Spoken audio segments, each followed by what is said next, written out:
हे अम्बे रानी, जो हमारी वीडियो देख रहे हैं उनके घर में सदैव अपना स्थान बनाए रखना, उनकी झोली खुशियों से भर देना। जय माता दी। दोस्तों, 2025 में इस बार मां दुर्गा दिव्य और दुर्लभ संयोग में पृथ्वी पर आएंगी। अद्भुत संयोग में आई इस नवरात्रि में माता रानी का पूजन करने से जीवन सुखमय हो जाता है। भक्ति का भरपूर लाभ भक्तजनों को मिलता है, दिल में सुकून मिलता है। माता वैष्णो भरपूर आशीर्वाद देती है। दोस्तों, इस बार नवरात्रि पूरे 8 दिनों तक चलेगी, यानी 8 दिनों तक नवरात्रि का पर्व मनाया जाएगा। माता वैष्णो की पूजा मां शेरावाली की विशेष रूप से पूजा आराधना की जाएगी। शारदीय नवरात्रि का महापर्व इस बार 2025 में 30 मार्च दिन रविवार से शुरू होकर 6 अप्रैल रविवार को समाप्त होंगे। 6 अप्रैल को रामनवमी महानवमी का पर्व मनाया जाएगा। 5 अप्रैल को दुर्गा अष्टमी का पर्व मनाया जाएगा। दोस्तों, चलिए अब जानते हैं नवरात्रि में कौन कौन सी सब्जी नहीं खाना चाहिए और कौन कौन सी सब्जी खाना चाहिए और कौन सा फल खाने से व्रत टूट जाता है। आइए जानते हैं नवरात्रि में क्या खाएं और क्या नहीं खाएं और क्या पीना चाहिए और कौन सा फल खाना विशेष और शुभकारी माना गया है। आज हम आपको विस्तार से बताएंगे, लेकिन आगे बढ़ने से पहले कमेंट बॉक्स में अपनी राशि जरूर डाल दीजिएगा। यदि हमारे पास आपकी राशि के अनुसार कोई उपाय होगा तो वह आकर हम आपके कमेंट के रिप्लाई में बता देंगे, ताकि आपको राशि के अनुसार फल प्राप्त हो।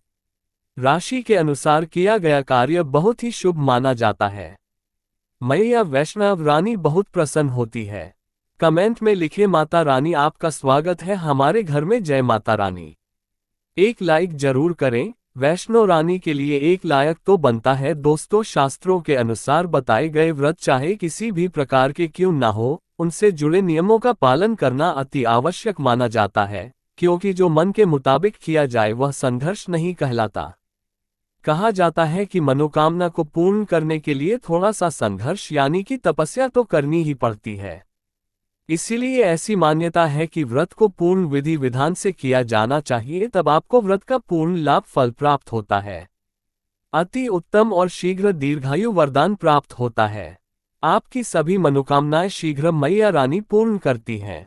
ऐसे व्यक्ति को मरने के बाद माता रानी के चरणों में स्थान मिलता है। वह सदैव मां की सेवा करता है। ऐसा भक्त स्वर्ग लोक में जाता है। इसीलिए हर शास्त्र यही कहता है कि सच्चे दिल से अगर आपके मन में ईश्वर के प्रति श्रद्धा हो तो बिन पूजा पाठ के ही सारा फल मिल जाता है, और अगर मन में ईश्वर के प्रति शंका हो तो उस मनुष्य को कई जन्मों तक सुख नहीं मिलता, वह नरक में ही भटकता रहता है। भागवत गीता में भगवान श्री कृष्ण ने स्वयं कहा था, जो मनुष्य सच्चे हृदय से ईश्वर को पुकारता है तो उसका नाता उस शक्ति से जुड़ जाता है जिसे आपने सच्चे हृदय से पुकारा था। इसीलिए भगवान भी कहते हैं कि सच्चे हृदय से ही ईश्वर को पुकारो तो वह आपकी हर मनोकामनाओं को पूर्ण करते हैं।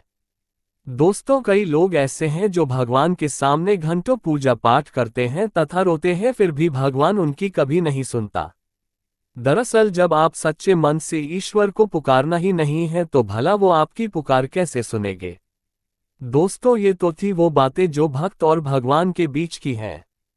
अब हम जानते हैं नवरात्रों के दौरान क्या नहीं खाना चाहिए और क्या नहीं पीना चाहिए और कौन सा फल खाने से व्रत संपूर्ण और सफल हो जाता है। दोस्तों, हमारे चैनल को सब्सक्राइब जरूर करें और इस बेल आइकॉन को दबाना ना भूलें। तो आइए शुरू करते हैं।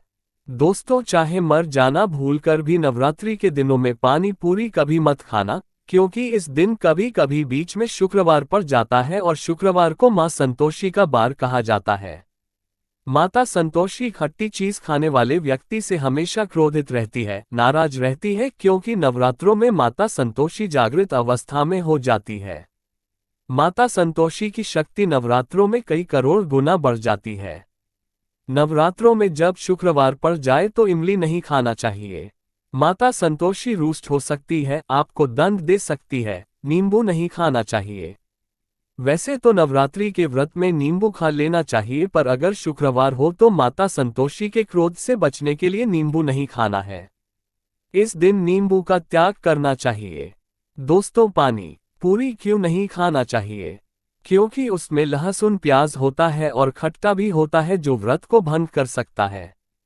पाप लग सकता है। ध्यानपूर्वक अगर आप शुक्रवार को खट्टा नहीं खाते हैं तो माता संतोषी आपको धन धान्य से मालामाल कर देती हैं। आपके घर में अपना वास बना लेती हैं। बस शुक्रवार के दिन नवरात्रों के दिनों में इस चीज का त्याग करना चाहिए, पालन करना चाहिए। नवरात्रों में लहसुन, प्याज और खट्टा, फिर चाहे आपने व्रत भी नहीं रखा है फिर भी आपको शुक्रवार के दिन या अन्य दिनों में लहसुन प्याज नहीं खाना चाहिए। लेकिन हाँ, पानी पूरी आप खा सकते हैं, वो भी जब नवरात्रि समाप्त हो जाए। दोस्तों, नवरात्रि के दिन सेब जरूर खाना चाहिए। शास्त्रों में बताया जाता है कि भगवान के भोग में सेब आदि जरूर अर्पित किया जाता है। अगर आपका व्रत है तो आपको सेब जरूर खाना चाहिए। केला, पपीता, तरबूज और मीठे अंगूर जरूर खाना चाहिए। इन फलों से व्रतधारी को शक्ति मिलती है और व्रत संपूर्ण हो जाता है। शास्त्रों में बताया जाता है कि नवरात्रों के दिनों में सीताफल जरूर खाना चाहिए। सीताफल खाने से 20 ऐसी बीमारियां हैं जो खत्म हो जाती हैं। नवरात्रों के दिनों में सीताफल का घर में प्रवेश होना बड़ा ही शुभ माना गया है। सीताफल खाने से नवरात्रि का व्रत सफल हो जाता है क्योंकि इसमें माता सीता का आशीर्वाद मिला हुआ होता है। माना जाता है भगवान राम के वनवास के दौरान में माता सीता ने यही फल खाया था। नवरात्रि के दौरान इसे जो भी खाता है उसे दुखों का सामना नहीं करना पड़ता। सीताफल आपको जरूर खाना चाहिए। माता सीता प्रसन्न होती हैं और आशीर्वाद देती हैं। दोस्तों, नवरात्रों में तेल की तली हुई हरी मिर्च खा सकते हैं, लेकिन कम मात्रा में खाना है। व्रत के दौरान ज्यादा तीखा नहीं खाना चाहिए। व्रत में तीखा खाने से व्रतधारी की जो पेट की आंतें होती हैं उसमें जख्म हो सकते हैं। क्योंकि इस दौरान हम व्रत का पालन करते हैं तो हमारे पेट में कुछ नहीं होता। इसीलिए हल्का खाना खाना सर्वोप्रिय और उत्तम माना जाता है। व्रतधारी को रसीले आलू आवश्यक खाना चाहिए। इससे हमारे शरीर में ऊर्जा की भरपूर जरूरत जो होती है पूरी हो जाती है। आप आलू का पानी पी सकते हैं। रसीले आलू जरूर खाना चाहिए। दोस्तों, नवरात्रों में भिंडी की सब्जी जरूर खाना चाहिए। भिंडी में कई ऐसे पोषक तत्व होते हैं जो हमारी हड्डियों को मजबूत बनाते हैं तथा नवरात्रों में बैगन की सब्जी जरूर खाना चाहिए। लेकिन याद रहे, जब नवरात्रों में सोमवार पड़ जाए तो बैगन की सब्जी मत खाना, पाप लगेगा। नवरात्रों में सब्जी में हरा धनिया जरूर डालना चाहिए। हरे धनिये से भी व्रतधारी को पोषक तत्व मिलते हैं। नवरात्रों में हरा धनिया अवश्य खाए। इससे जो शुगर लेवल होगा वह कम हो जाएगा। नवरात्रों में रिफाइंड का तेल और सरसों का तेल भूलकर भी व्रत के दौरान नहीं खाना चाहिए। मूंगफली का तेल और देसी घी और गोले का तेल खाना अच्छा माना जाता है। दोस्तों, नवरात्रों में व्रतधारी को डब्बा बंद लस्सी, डब्बा बंद जूस नहीं पीना चाहिए। उसमें कई केमिकल मिले होते हैं जिसके कारण आपका व्रत टूट सकता है। जब भी आप फलों का जूस पिए तो याद रखें उसमें नमक ना डालें, नहीं तो व्रत टूट जाएगा। साथ ही साथ जूस में बर्फ भी नहीं डालना चाहिए। फलों का सादा जूस पीने से व्रत सफल होता है। दोस्तों, नवरात्र के दौरान सिंघाड़े का आटा या कुट्टू का आटा खाने से पहले ये देख ले कि आटा पुराना नहीं होना चाहिए, क्योंकि पुराने आटे में कीड़े वगैरह पड़ जाते हैं जिसके कारण आपका व्रत टूट सकता है। क्योंकि ये छोटे छोटे कीड़े हमें दिखाई नहीं देते और आपके मुंह तक पहुंच जाते हैं। ऐसा आटा खाना मतलब कीड़े मकोड़ों का मांस खाने के बराबर माना गया है। दोस्तों, नवरात्र के दौरान आप शाम के समय खाने में दही ले सकते हैं, आलू वगैरह खा सकते हैं, आलू के चिप्स खा सकते हैं, साबूदाने की टिकिया बनाकर खा सकते हैं, साबूदाने की खिचड़ी खा सकते हैं, आलू के पापड़ भी खा सकते हैं। कई सब्जियां तो ऐसी हैं जो नवरात्रि के दौरान भोजन में शामिल कर सकते हैं। इससे आपको एनर्जी मिलेंगे और व्रत सफल हो जाएगा। नवरात्रि के दौरान आप दूध पी सकते हैं जो आपको ताकत देगा। चाय वगैरह भी पी सकते हैं, लेकिन याद रहे उसमें नमक ना डालें। नमक डालने से व्रत भी टूट जाएगा और हड्डियां भी गल जाती है। एक बात का ध्यान रहे, व्रतधारी को पेट भर खाना यानी गले तक भोजन नहीं करना चाहिए, नहीं तो व्रत रखने का कोई भी फायदा नहीं होगा। थोड़ा थोड़ा खा सकते हैं। दोस्तों, नवरात्रि के 9 दिन आदि शक्ति मां दुर्गा को समर्पित होते हैं। नवरात्रि के 9 दिन माता रानी के 9 अलग अलग स्वरूपों का पूजन किया जाता है। नवरात्रि के 9 दिनों तक माता रानी को अलग अलग स्वरूप के हिसाब से अलग अलग पुष्प अलग अलग भोग अर्पित किए जाते हैं। लेकिन क्या आप जानते हैं कुछ ऐसी वस्तुएं हैं जिन्हें नवरात्रि के दौरान भूलकर भी माता रानी को अर्पित नहीं करना चाहिए। अगर इन वस्तुओं को आप गलती से भी माता रानी को अर्पित कर देते हैं तो आपको व्रत और पूजन का पूर्ण लाभ नहीं होगा। इसीलिए माता रानी की कृपा प्राप्त करने के लिए आपको ये जानना अति आवश्यक है कि वो कौन सी ऐसी वस्तुएं हैं जो माता रानी के पूजन में भूलकर भी इस्तेमाल नहीं करना चाहिए। तो आइए माँ का जयकारा लगाते हुए वीडियो को शुरू करते हैं। दोस्तों, नंबर 1, नवरात्रि के दौरान शादीशुदा महिलाओं को सफेद कपड़े पहनकर पूजा पाठ नहीं करना चाहिए। साथ ही साथ काले कपड़े भी नहीं पहनना चाहिए। इससे पूजा, व्रत आदि खंडित हो जाती है।